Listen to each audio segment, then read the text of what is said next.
Здравейте! Има моменти и места, споменът за които искаме да запазим завинаги.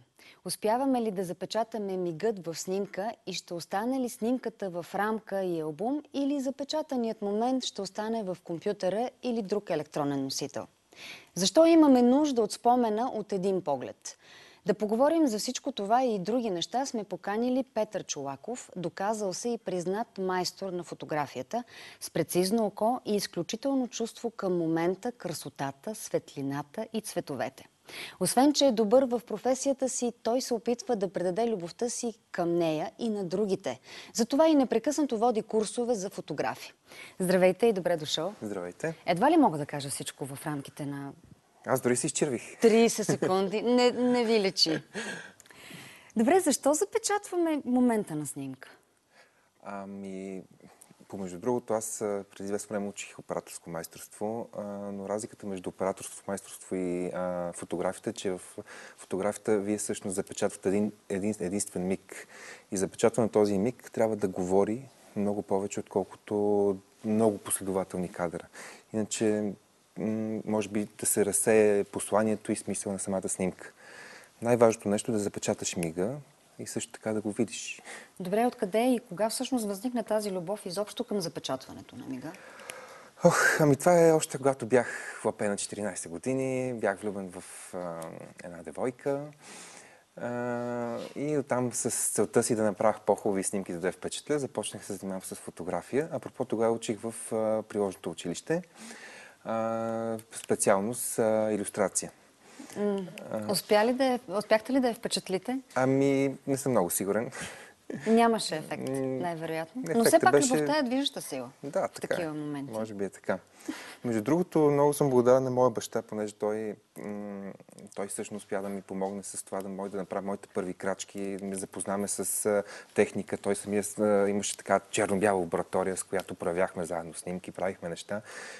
Впоследствие това ми се превърна в работа. Една от първите ми, така да кажа, професионални изяви беше в едно от малко фото на една много забита уличка. Тогава се правиха беше голям бум на паспортите. И правих някои номера и тънкости, които бях научил и в приложното училище, и в това от баща ми, така че да правя хората доста по-модолики. И при мен имаше опашки от по-възрастни хора, за да изглеждат по-млади и по-красиви. И си спомням, че тогава на големите улици, големите фото, правих по примерно 10-20 паспорта на ден, аз правих по 100-200. И шефът ми вика: какво става ти, нещо правиш някакви, тук шашни, как така при тебе толкова много, при нас толкова малко хора. И така. Хората очакват да бъдат красиви. Очакват да бъдат красиви. Можем ли да продължим разговора на ти? Да, най-добре така. Така ще ви бъде много по-удобно. Добре, в днешно време като че ли всеки се чувства фотограф. И всеки, който има телефон или нещо подръчно, дори малко, решава, че трябва да направи някоя снимка. Това няма лошо. Да запечата мига, в истинския смисъл на думата. Смяташ ли, че днешната техника дава възможност всеки да бъде добър фотограф? Аз съм напълно на това мнение. Днешната техника дава много повече, отколкото беше едно време, тъй като можеш да прогледаш и нещата, които правиш в реално време. Другото, което имаш много по-голям контрол над нещата, и можеш да ги коригираш в последствие на самото снимачно поле. Иначе в повече случаи, когато преди се снимаш на филмче, отиваш някъде, снимаш нещо, проявяваш си филмчето, връщаш се, нещо не ми харесва, връщаш се пак го снимаш. Ако е някакво събитие, което е точно на момента тече и ти изпускаш момента в случая, не е много приятно.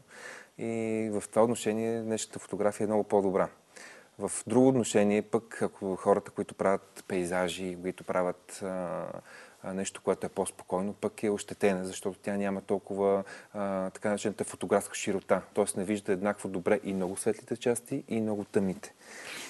Добре, как се разбира тогава кой е добър фотограф, при положение, че има вече неограничени възможности за хубави снимки да се получат? Аз мисля, че добър фотограф е този, който снимките му без текст или без нещо, което е допълнение към тях, хората се възхищават.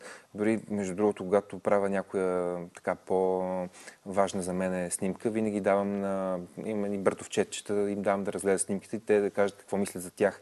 И чак тогава за себе си мога да преценя дали тази снимка е добра или не.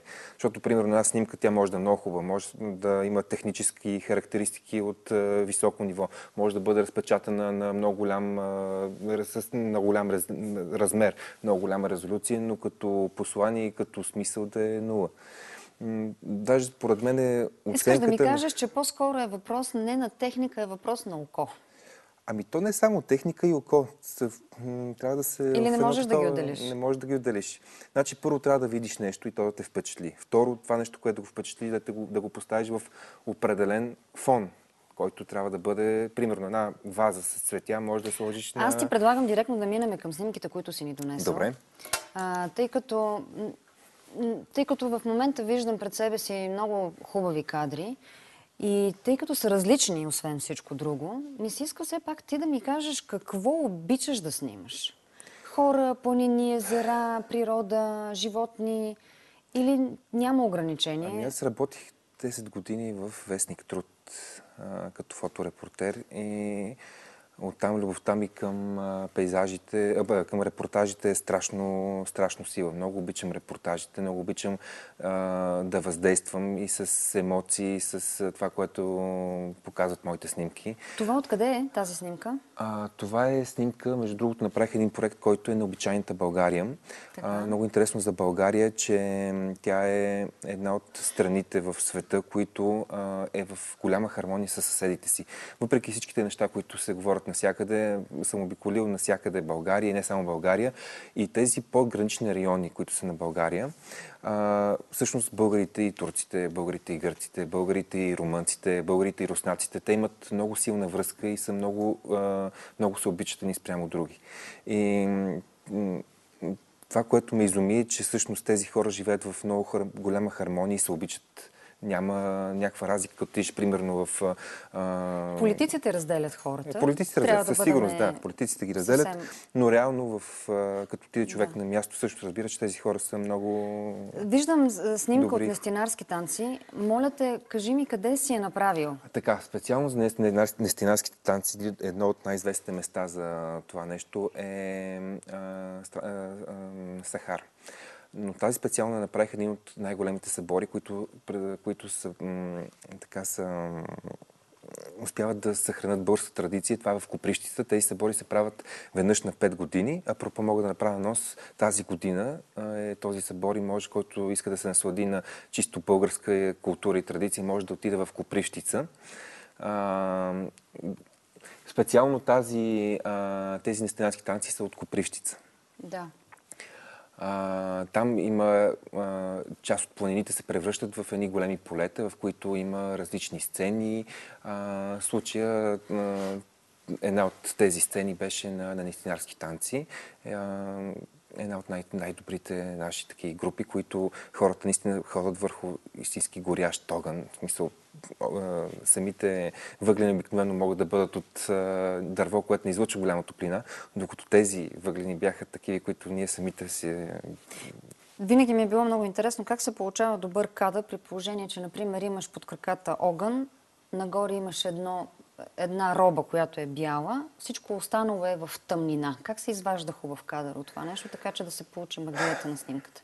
Така, тук малко от кухнята ми си искам да ми разкажеш. Първото и най-важно нещо е филмчето или фотоапарата да може да разполага с по-високо ISO, което да търпи по-хубаво изображение. Това е най-важното нещо, да се снима на високо ISO, за да може да се запечата именно момента. Второто най-важно нещо е да има светлинен източник, или може да е светкавичка или прожектор. Аз много често, между другото, използвам светкавиците в моите снимки, използвам светкавиците на други фотографии. Тъй като една светкавица, която е сложена на фотоапарата, тя прави снимката неизползваема, буквално. Тези снимки съм ги правил, понеже аз винаги водя групи от фотографии. Използвам на мои ученици светкавиците или на случайно непознати хора, които просто правят някакви снимки. Аз просто използвам техния момент, техните светкавици, да мога да направя снимката доста по-впечатляваща. По този начин осветлението е от места, които не са логични за повечето зрители и да имат ефекта на така наречения призрак, специално в конкретния случай за Копривщица. Виждала съм тези номера се използват от всички фоторепортери на Да, събития. така е. Един штраква, след това всички останали започват да штракат на неговата светкавица. Ами не, то номер е, че трябва да щракнеш ти предварително, защото ако някой штракне преди със светкавицата, преди тебе, ти няма да видиш неговата светкавица. Със сигурност има тънкости. Точно поради тази причина, може би си много полезен за твоите студенти и курсовете, които водиш за фотографии. Разкажи ми малко за тази инициатива. Кога започна всъщност да преподаваш твоите знания? От 2010 година. Тогава започнах да преподавам първо на по-малки групи, които подготвях хората в надвис да могат да... Ще пусна и филмчето, което си ни донесъл с курсовете, които провеждаш. С хората, които искат да влезат в надвис, тъй като там сетката е доста по-голяма и хората не знаят какви точно изисквания трябва да имат. Тъй като аз имах доста дълъг опит в надвис, успях да всъщност подготвях доста голяма група от хора, които всъщност влизаха. Даже между другото можех тогава да се похваля, че тези ученици, които аз подготвях, са едни от първите места, които влизаха в катедрата. Добро признание за твоята работа. Супер признание за мен, да. След което обаче реших, че това е много хубаво, но трябва да по-широк кръг да разберат за моите знания и направих фотографска агенция, школа, в която се занимава освен с преподаване, също така и за подготовка на кадри реално в рекламния бизнес, в медиите. Даже в момента имаме един от моите ученички, тя беше един счетоводител, която в един момент реши, че не може повече да занимава с това нещо. В момента е много известен фотограф, има много силни арт-проекти, които прави. Интересно е, че в България, като цяло хората смятат, че няма работа. По принцип, работа е по-скъдна, но много от моите ученици работят извън България. За чуждестранни агенции, както и просто те са тип сток фотографи, които предават своите си снимки в сток сайтове. Също така имаме и хора в рекламния бизнес, което също е много голямо признание за мене. За мен специално това е най-силно, най-така ме трогва. Очевидно е, че не си, как да кажа, ревнив нито към студентите си, към тяхните успехи, нито към своите колеги. Успявате ли в такъв случай да се съберете в едно и да направите някоя изложба с неща, които сте направили заедно? Ние всъщност правиме непрекъснато изложби. Може би през месец правиме изложби, правиме такива фотографски събирания, фотопленери, фотоекспедиции, където обикаляме неща, места и които никой не е посещавал, които са интересни и както примерно сега скоро бяхме на Луната. Ти си в кавички в Луната, тази фотосесия. Сега това ще е един от островите на Канарските острови, който е изригнал вулкан и там се снимат повечето от филмите за извънземни, т.е. примерно Междузвездни войни, Планета на маймуните и друг такива филми, които са с космическа насоченост. Там е нещо страхотно, защото самите пейзажи са в такъв много голям контраст между пустошта и между силната зеленина. Тоест, част от острова е просто една тропическа част, а другата част е абсолютна пустош. Вълшебно е. Абсолютно вълшебно е и там най-интересното е, че облаците вървят много ниско и цветовете между червено, синьо, зелено са толкова силни контрастиращи, че Колко време бяхте там? Там бяхме за 10 дена. Апропо сега в ноември месец организираме повторно ходене в Лансероте специално. Точно с такава фотографска цел, за да може да има места, които успяхме да посетиме. Освен там е като кулинарна много интересна дестинация. Също е много интересна. Там повечето храни са с вкус на пепел, на вулканична пепел. Храната също е много смисъл. Примерно сирената, има там кози, които от тях се прави сирене. Това сирене е необичайно и много интересно и като вкусове. От фотографска гледна точка, кулинарната фотография също е много интересна, тъй като там хората са... те всъщност са самите Канарски острови са испанска територия, но той е много близо до Африка. И хората, освен това, този вулкан, когато изригна, преди да изригне, всичките хора са ги преместили да живеят в Куба, в Латинска Америка и след възобновяването на острова от вулкана са се прибрали там и културата е много странна и много смесена и не мога да кажа, че Колко испанска, хора африканска. горе-долу живеят там? Знаеш ли? Ами, за такъв остров аз се изненадах, мислех, че е една пустош и няма никой, но се казва, че има един голям град, който е... Да, ние видяхме няколко снимки оттам. Да, който е нещо като в София. Говорим за... 2 милиона? 2 милиона няма, но примерно 1 милион. Това е цялото население на острова, като има много малки градчета. И най-интересно хората там са много сърдечни, мили и много приятни. Винаги като отидеш, можеш да получиш едно положително впечатление от всичко. Другото, което ми направи впечатление, е, че там самия остров има стратегия за развитие и не можеш просто и така да се разхождаш и да газиш в тревата или да мърсиш, или да трошиш, или да правиш някакви неща на природата. Има такъв момент, че има Всичките ли снимки са оттам, които гледаме в момента? Между другото, част от снимките са направени в тези специално, които виждаме, тази специално е от Куба. Да. Тъй като... Видях един човек с една кубинска огромна пора. Тъй като изложбата в момента е точно с такава насоченост, тя е смесицата между повечето хора, които са отвърнали от Куба в Лансероте. Има и снимки от Куба. Историята за това място е много интересна като цяло и тя може да се разкаже като в части от вековете. Примерно имаш част, която е с хората, които са се изнесли, вулканите, които са изригнали, след това как природата успява да възобнови острова и така нататък. Добре, хората какъв поминък имат там? Ами гледат като цяло туризъм имат. Любимо място в България? Любимо място в България... На което обичаш да ходиш, да релаксираш, да снимаш? Ами Кара дере ми е най-любимото място и се надявам да не го застроят, защото там даже между другото има 2 хлапета, които от бебета ги водят там. Някой път дори само аз и хлапетата сме или само аз и едното хлапе. Място, където като вземеш една лупичка и почваш да гледаш навсякъде, можеш да видиш дивата природа. Можеш да видиш също време спокойствието, можеш да видиш и другата аспект на нещата е туризма. Сега напоследък все по- става известно това място, все повече хора ходят там. Неприятното, че има хора, които цапат. Но пък винаги в началото на годината и в края на годината организираме такива почиствания на самия плаж. Добра инициатива. Да. Колко снимки имаш на залези и изгреви? Не мога да си помислям. Добре, на Кара дере не си ли снимал там? На Кара дере, между другото, в папката Арт може да погледнете една от най-впечатляващите снимки на Кара дере. Това е ние облаци. Интересно това място, че то се намира точно близост до Нос Емине. Ето тази снимка. Е от Кара дере. Това е точно от Кара дере. Там е много интересно, че точно Стара планина, която разделя, между другото, Стара планина е много такъв интересен феномен, защото той разделя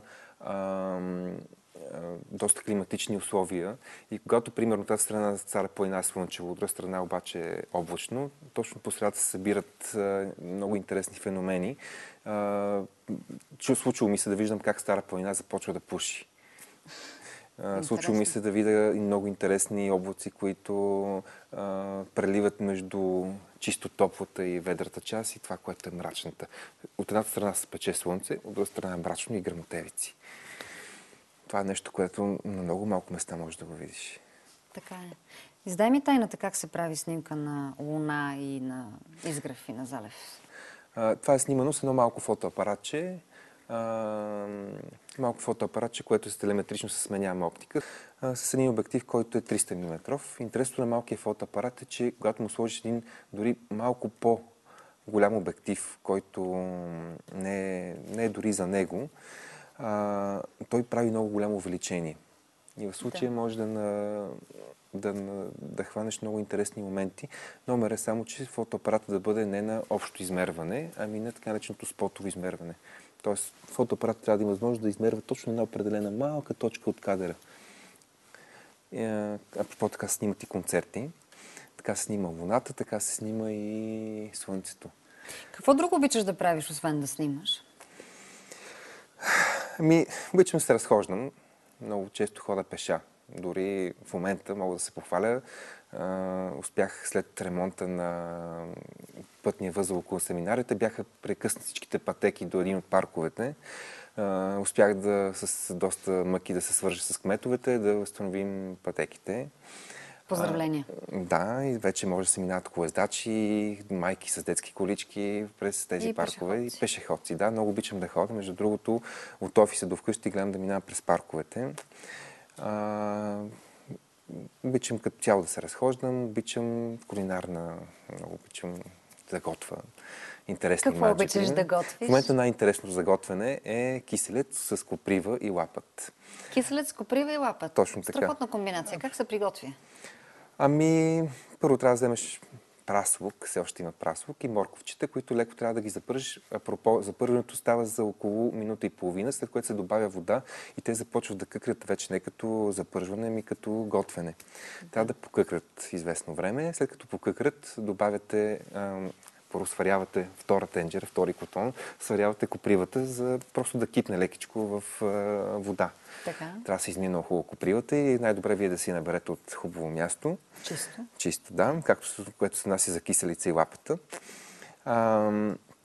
Копривата се изважда, нарязва се. Водата на копривата се слага в тенджерата, където къкри праси и морков. След това, като кипне, се слага една чаша ориз. Когато това нещо вече ориза набъбне, се добавя киселеца. Вече започвам да премляскам монтажа. Киселеца, лапатът, те си има последователност. Първо слага киселеца. Зависимо, ако искате супата да е по-киселка, се слага първо киселеца, ако обратното първо лапата и накрая само копривата. В момента, в който сложите копривата, махате тенджерата и оставяте да поистине. Като поистине малко, се добавя малко или див чесън, или нормален чесън. Фантастично. И това е. При една най-простата манджа, която... Да, но много добре звучи. Която е, да. Ще се пробва. Добре, с какво започваш обикновено деня си? Обикновено започвам с завиването на хлапето, което отново се отвива, защото мрази завивки. След което ставам да приготвя нещо за закуска и бързам към офиса, защото имам прекалено много работа. И така. Очевидно, че ти остава все пак време и за личен живот. Да, някой път през седмицата. Някой път през седмицата. Обикновено празниците за мен са винаги работни дни. Дори когато има, примерно, големи празници, Нова година, Коледа, това е обикновено една от най-добрите времена за снимане. И винаги съм някъде на снимки. Няма да те караме да правиш снимка, обаче имаме една традиция да каним нашите гости да ни нарисуват нещо. Да нарисувам нещо? Да. Иначе ще нарисувам фотоапарат. Много сложно ми се струва. Не, ще се опитам така по-стилизиран да бъде. Добре. Някои от децата има ли интерес към фотографията или все още са твърде малки, за да проявят? Апропо, имаме много интересни детски фотокурсове, които са... Това, което е хубавото на тях, че децата още от ранна възраст започват да имат любов към природата, тъй като много често фотографията е просто заснемане на природата. И в крайна сметка децата са нещо, което аз лично съм се разплаквам от тях, защото те са тези, които според мен ще променят именно това да не се изхвърлят боклуци навсякъде, именно това разногласите в политиката, което в момента е също много неприятно. Те ще оправят не само България, но и целия свят. Искрено се надявам, че си прав. Мога да нарисувам един телеметричен фотоапарат. Добре. Много добре се справяш.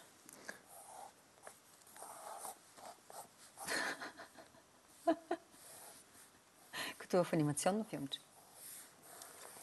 Апропо, аз много често гледам анимационни филми.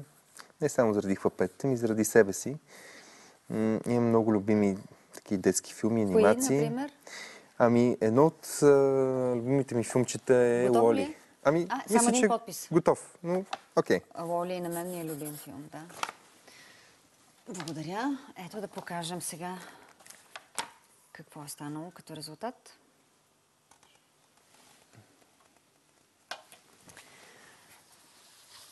Много ти благодаря, че беше наш гост. И аз благодаря.